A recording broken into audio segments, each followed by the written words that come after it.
South की एक बहुत ही मज़ेदार पारिवारिक मनोरंजक फ़िल्म थलाइवान थलाइवी रिलीज़ हुई है। आपने यह फ़िल्म देखी है या नहीं देखी है? आइए इस फ़िल्म के बारे में मैं बताता हूँ। थलाइवान थलाइवी फ़िल्म्स एक बेमेल रिश्ते पर आधारित मनोरंजक पारिवारिक फ़िल्म है। यह रिश्ते के बारे में गंभीर बयान देती है। एक शादी की कहानी है जहाँ दो बनने की कोशिश करती है और अंत में औसत दर्जे की बनकर रह जाती हैं।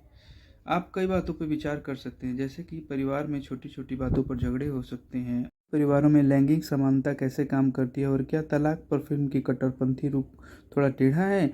लेकिन इन सब बातों में पढ़ने से पहले आपको मन करेगा कि आप किसी दक्षिण भारत के शौकीन हैं तो यह फ़िल्म ज़रूर देखिए। थलाइवा थलाइवी एक रोमांटिक कॉमेडी फ़िल्म है जिसमें विजय सेतुपति और नित्या मेनन मुख्य भूमिकाओं में हैं दोस्तों। फ़िल्म में पति-पत्नी के रिश्ते को दर्शाया गया जिसमें हँसी है, भावनाओं का मिश्रण है।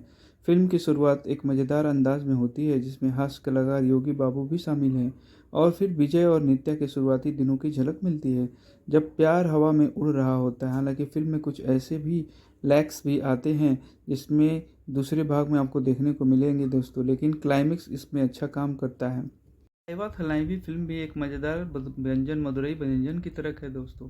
दर्शकों को लुभाने वाली मनोरंजक फिल्म के सभी स्वादों से भरपूर है। मूल रूप से यह कोई अनोखी कहानी नहीं कहती है।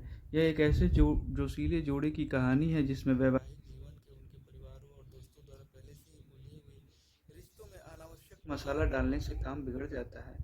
लेकिन फिल्म के पहले भाग में आपको असली पहचान बना लेती है जिसका श्रेय पंडित राज को जाता है जिन्होंने उन्हें कई तत्वों को बड़ी बेबाकी से दिखाया है जिसने हम ऐसी पारिवारिक मनोरंजक फिल्म को जोड़ते आए हैं।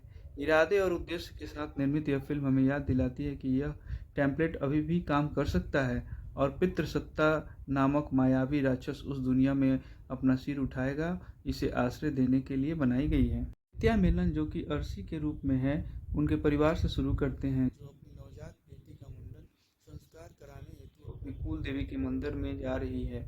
लेकिन जब नाई मुंडन का काम आधा ही कर रहा होता है तो फिर अर्शी को अलग हुए पति यानी अगासा वीरन जो कि विजय सेतुपति होते हैं बीच में आकर उसे भगा देता है क्योंकि उसे इस बात का गुस्सा आता है कि समारोह उसकी जानकारी के बिना ही हो रहा है। दोनों परिवारों में टकराव होता है, हाथापाई होती है, थप्पड़ ताने मारे जाते हैं और इस अफरा तफरी में एक स्थानीय चोर यानी योगी बाबू और एक परिवार काली वेंकटन और उसके साथी का ध्यान आकर्षण होता है। तो अपने बेटे के जन्मदिन पर मंदिर पर जा रहे हैं। दोनों परिवार एक दूसरे से इतने नाराज क्यों हैं? अर्शी के पति को जिसे वह इतना प्यार करती थी छोड़कर अपने विवाहित घर से क्यों चली गई? आखिर वीरन और उसके साले के बीच क्या समस्या थी? पारिवारिक होटल में पराठे बनाने वाला वीरन तनाव में होने पर कितने पराठे खा जाता है? आधे मुड़वाए सिर वाला एक बच्चा, अपने जन्मदिन के केक के लिए एक लड़का और चोरी के इरादे से भागा हुआ एक चोर दर्शकों के साथ धैर्यपूर्वक परीक्षा करते हैं क्योंकि यह बेहद अराजक कहानी इन सवालों का जवाब खोजती है। पहले भाग का अधिकांश भाग काफ़ी सहजता से चलता है, कुछ समस्याग्रस्त संवादों को छोड़कर, जिन पर हम थोड़ी देर में आएंगे क्योंकि हम देखते हैं कि कैसे वीरन से शादी करने के बाद अर्शी अपने ससुराल वाले के व्यवहार से परेशान हो जाती है। एक शिक्षित युवती जिसे एक ऐसे पुरुष से प्यार हो जाता है जिसे वह ख्याल रखने वाला समझती थी।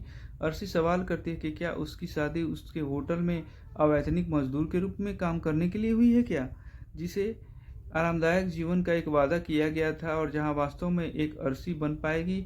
उससे समझौता हो जाता है और इसलिए वह अपने माता पिता के घर लौट जाती है। फिर वीरन उसके घर जाता है, उसे शांत करता है, फिर उसे वापस ले आता है। यह एक दुष्चक्र बन जाता है और हास्यास्पद भी हो जाता है कैसे एक बिंदु के बाद ये झगड़े अहंकार के टकराव से शुरू होते हैं। अब जबकि इन महत्वाकांक्षी बात करते हैं उस केंद्रीय झगड़े की जो अंततः तलाक का कारण बना और कारण भी मजबूत ही होगा। यहीं से फिल्म अपनी पकड़ खोती है क्योंकि तर्क पर्याप्त रूप से विश्वसनीय नहीं है। मध्यांतर के बाद फिल्म चरमोत्कर्ष पर तक काफ़ी बेहतरीन ढंग से आगे बढ़ती है। वीरान के दुश्मनों द्वारा मंदिर में उसके भिड़ने को लेकर दोनों में फिर एक होने के धार्मिक तीर्थयात्रा पर जाने तक का दौर बेतरकीब ढंग से दिखाया गया है और लिखा गया है। यहाँ तक कि हास्य ने खासकर योगी बाबू की बदौलत अच्छा साथ दिया है, लेकिन जब चटकुले भी कम हो जाते हैं ना तो बीच का हिस्सा काफ़ी उबाऊ हो जाता है दोस्तों। फिल्म की सबसे परेशान करने वाला पहलू इसके तलाक विरोधी रुख है जिसका प्रचार किया जाता है। पंडित के उपदेशों के संवादों में एक बड़ी चिंता यह हो सकती है कि इस फिल्म को तलाक से जुड़ी पितृसत्तात्मक धारणाओं का समर्थन करने वाली फिल्म के रूप में देखा जा सकता है जो महिलाओं के रिश्तों में कैद करती हैं, जबकि वास्तव में यह एक केस स्टडी के रूप में काम कर सकती थी कि कैसे तलाक हमेशा समाधान नहीं होता है। एक ऐसी फिल्म का महत्व था जो केवल यह दिखाती कि कैसे अहंकार निर्णयों पर हावी हो जाता है, जबकि यह प्यार का दूसरों मौका मिलना चाहिए था। आखिरकार इस फिल्म ने किसी भी नैतिक खोज की गुंजाइश पहले ही ख़त्म कर दी थी, लेकिन इसने दिखाया कि ये दो लोगों के रिश्ते में कितने बेमेल हैं। एक तरफ फिल्म चुटकुलों के लिए खंडित गतिशीलता में बढ़ती है और बढ़ा चढ़ा कर पेश किया जाता है, दूसरी तरफ रिश्तों को एक गंभीर बयान देना चाहती है। पूर्ण मनोरंजक और पारिवारिक फिल्म के लिए सराहा गया है। निर्देशक पंडित राज ने एक काफ़ी अच्छी फिल्म बनाई है दोस्तों। फिल्म को थिएटर में देखिए और तब तक के लिए हमारे चैनल पे आप नए हैं तो हमारे चैनल को सब्सक्राइब कीजिए और फिर मिलते हैं हम लोग नए और एक धमाकेदार मूवी के साथ। तब तक के लिए बाय बाय।